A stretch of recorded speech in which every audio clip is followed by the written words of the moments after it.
Student good evening. कल हमने देखा था समुच्चय के निर्माण को, समुच्चय को व्यक्त करने की विधि। उसमें दो विधि पढ़ा था, रोस्टर फॉर्म और सेट बिल्डर फॉर्म से कुछ सवाल भी हमने किया था। आज हम लोग नए क्लास में एनसीईआरटी बुक का प्रश्नावली 1.1 डिस्कस करने जा रहे हैं। प्रश्नावली 1.1 ज़रा ध्यान से देखेंगे आप लोग। सबसे पहला क्वेश्चन क्या कहता है? कहता है ये जो 9 आंकड़ा दिया हुआ है, इसमें बताइए कि कौन सा समुच्चय है और कौन सा समुच्चय नहीं है। और सिर्फ बताइए ही नहीं, इसके साथ साथ उसका कारण भी दीजिए कि क्यों नहीं है या फिर क्यों है। चलिए, सबसे पहला क्वेश्चन क्या कहता है? जे अक्षर से प्रारंभ होने वाले वर्ष के सभी महीनों का संग्रह। ध्यान से सुनिए, क्वेश्चन क्या है? जे अक्षर से प्रारंभ होने वाले वर्ष के सभी महीनों का संग्रह। तो जे अक्षर से प्रारंभ होने वाला वर्ष का सभी महीना हम आराम से बता सकते हैं सर। कौन कौन हो गया? जनवरी, उसके बाद जून, उसके बाद जुलाई, बस यही ना है जी, इसके अलावा तो और कोई नहीं। तो इसका मतलब सर, जिस वस्तु का कलेक्शन इसमें कहा जा रहा है ना करने के लिए, जिसका संग्रह किया गया है, वो खूब अच्छा से परिभाषित है सर। वस्तु अगर परिभाषित हो, सुपरिभाषित हो, तो उसके संग्रह को ही समुच्चय कहते हैं। तो सर यहाँ जे अक्षर से प्रारंभ होने वाले वर्ष के सभी महीने जो हैं हम आराम से बता सकते हैं, जनवरी, जून और जुलाई। चूँकि जिस वस्तु का संग्रह किया जा रहा है वो सुपरिभाषित है, इसलिए यह डाटा एक सेट है। तो ये तो आपका सेट हो गया। चलिए, दूसरा क्या है? भारत के 10 सबसे प्रतिभाशाली लेखकों का संग्रह। सर आज तक हमारे भारत में या फिर कहीं भी किसी भी देश में सर सबसे अधिक प्रतिभाशाली लेखक कौन होगा, उसका कोई पैमाना निर्धारित नहीं किया गया है। इसलिए हम और आप जो हैं सर 10 प्रतिभाशाली लेखक का संग्रह कभी भी नहीं कर सकते। कौन प्रतिभाशाली है? आपके नज़र में कोई प्रतिभाशाली है, दूसरे के नज़र में वो प्रतिभाशाली नहीं भी हो सकता है। इसलिए सर भारत के 10 सबसे प्रतिभाशाली लेखक का संग्रह। तो प्रतिभाशाली लेखक, सबसे प्रतिभाशाली लेखक, ये सर कोई वेल डिफाइंड ऑब्जेक्ट नहीं है, इसलिए हम इसको सेट नहीं कहेंगे। ये आपका सेट नहीं है। अब क्या कहता है सर? फिर बोला सर, विश्व के सर्वश्रेष्ठ 11 बल्लेबाजों का संग्रह। तो सर्वश्रेष्ठ किसको कहेंगे सर? सर्वश्रेष्ठ का भी कोई पैमाना नहीं है, इसलिए सर्वश्रेष्ठ 11 बल्लेबाज जो है सर, ये वेल डिफाइंड ऑब्जेक्ट नहीं है, जिसके कारण कि इसका संग्रह समुच्चय नहीं होगा। तो ये भी आपका समुच्चय नहीं है।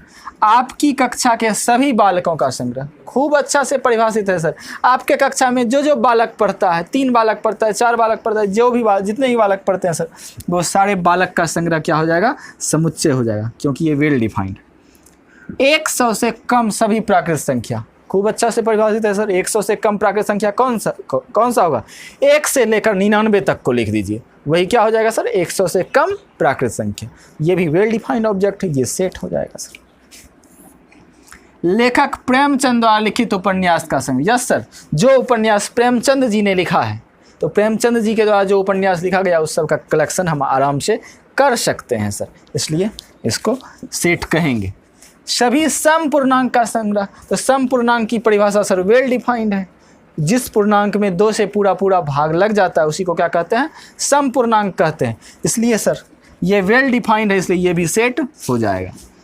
इस अध्याय में आने वाले प्रश्नों का संग्रह। सर इस अध्याय में जितना भी प्रश्न आएगा उस सब का संग्रह वेल डिफाइंड है सर, ये भी सेट हो गया।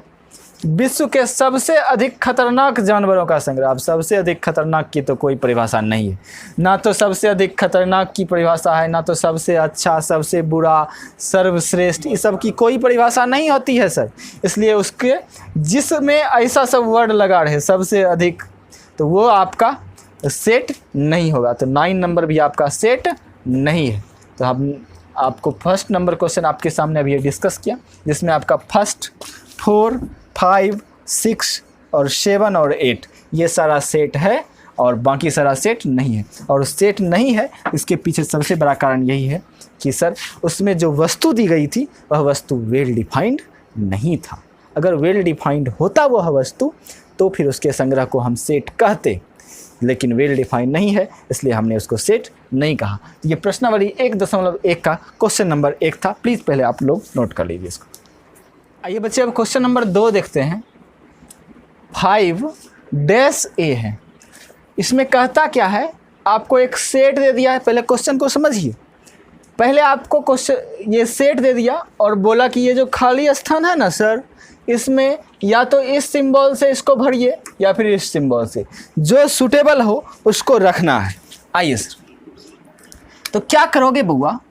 तो सर इसका मतलब क्या हम बताए थे, इसका मतलब का सदस्य है, का सदस्य है, या फिर हम बोले थे में है ना, या फिर हम बोले थे से संबंध रखता है, से संबंध रखता है।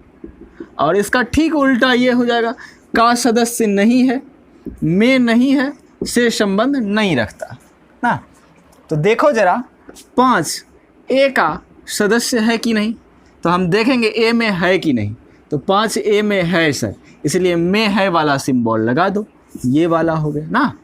8 सर A में दिख रहा है कि नहीं दिख रहा है, 8A में नहीं दिख रहा है, तो वो वाला सिंबल लगा दो, तो ये आपका हो गया। 0A में दिख रहा है कि नहीं सर, नहीं दिख रहा है, तो ये वाला सिंबल लगा दो। 4A में दिख रहा है सर, बिल्कुल दिख रहा है सर, तो ये वाला सिंबल लगा दो। 2A में दिख रहा है सर, बिल्कुल दिख रहा है सर, तो ये वाला सिंबल लगा दो। 10 सर A में दिख रहा है क्या, नहीं दिख रहा है, तो डज नॉट बिलोंग टू। बहुत ही सिंपल था ये सवाल। तो क्वेश्चन नंबर 2 प्लीज़ आप लोग नोट कर लीजिए। क्वेश्चन नंबर 3 देखते हैं। कहता ये जो सेट लिखा हुआ है सर, इसको रोस्टर फॉर्म में लिखना है। बहुत ही सिंपल है। क्या करेंगे सर, तो रोस्टर फॉर्म में सबसे पहले लिखने का तरीका तो आपको मालूम है। क्या करते हैं सर, रोस्टर फॉर्म में उस सेट में जो जो एलिमेंट आता है ना सर, उस सब को बारी बारी से कोमा के द्वारा अलग अलग करके लिख दिया जाता है। अब देखिए क्या कहते हैं, एक्स सच दैट मतलब होता है इस प्रकार की, एक्स सच दैट एक्स एक पूर्णांक है और -3 less than x less than 7, यानी ये x जो है एक ऐसा पूर्णांक है सर जो -3 से बड़ा है और 7 से छोटा है। तो ज़रा सोचो कि -3 से बड़ा कौन सा पूर्णांक है, -2, -1, फिर 0, 1, 2, 3, 4, 5, 6। अब आगे नहीं बढ़ेंगे क्योंकि कहा है 7 से छोटा, तो 7 से छोटा तो 6 तक ही है। बस यहाँ पे आकर के स्टॉप हो जाइए। यही आपका क्या हो गया, इसका रोस्टर फॉर्म हो गया। आइए इसी तरह बी का रोस्टर फॉर्म देखो तो जरा कैसे लिखोगे बउआ। Sir x such that x संख्या 6 से कम एक प्राकृत संख्या है। अब 6 से कम जितनी भी प्राकृत संख्या है उस सबको लिख दो, बस हो गया।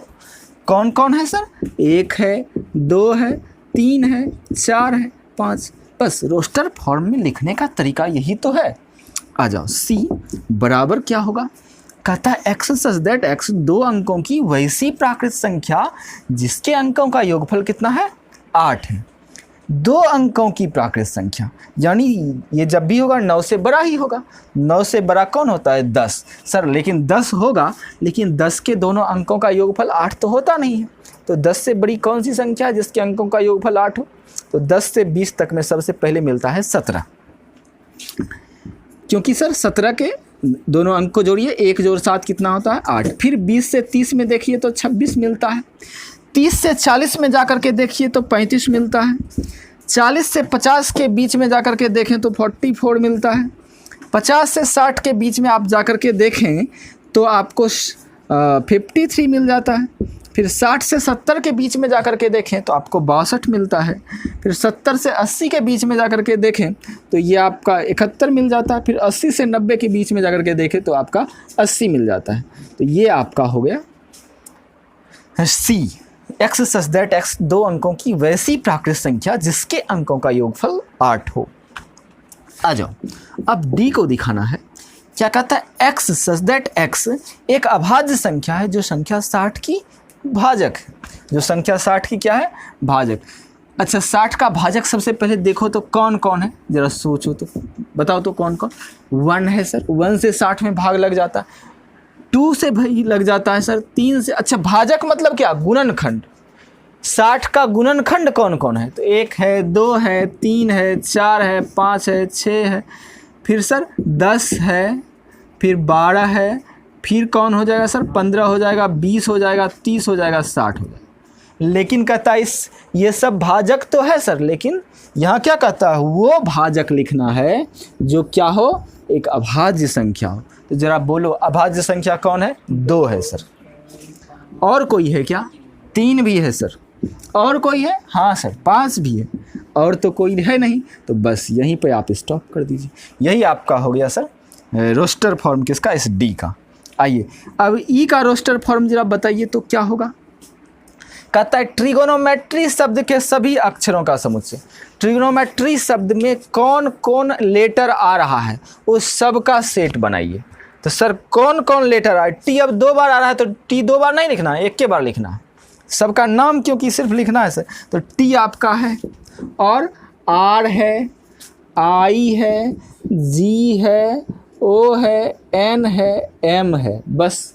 और एक है वाई, बस। और तो कोई है नहीं सर, बस इतना ही है आपका। ई हमने नहीं लिखा, ई नहीं लिखा। ई भी होगा सर, यहाँ लिख दीजिए, कहीं पर लिख दीजिए वाई। तो ये आपका आ गया सर ई। ट्रिग्नोमेट्री शब्द के सभी अक्षरों का समुच्चय में हमने क्या किया? ट्रिग्नोमेट्री शब्द को लिखने में जो जो लेटर आया था उन सारे लेटर को हमने लिख दिया, ठीक। लेकिन जो रिपीट हो रहा था हमने उसको फिर से रिपीट नहीं किया। टी 2 बार आ रहा था तो हमने एक ही बार लिखा, हाँ एक ही बार लिखना।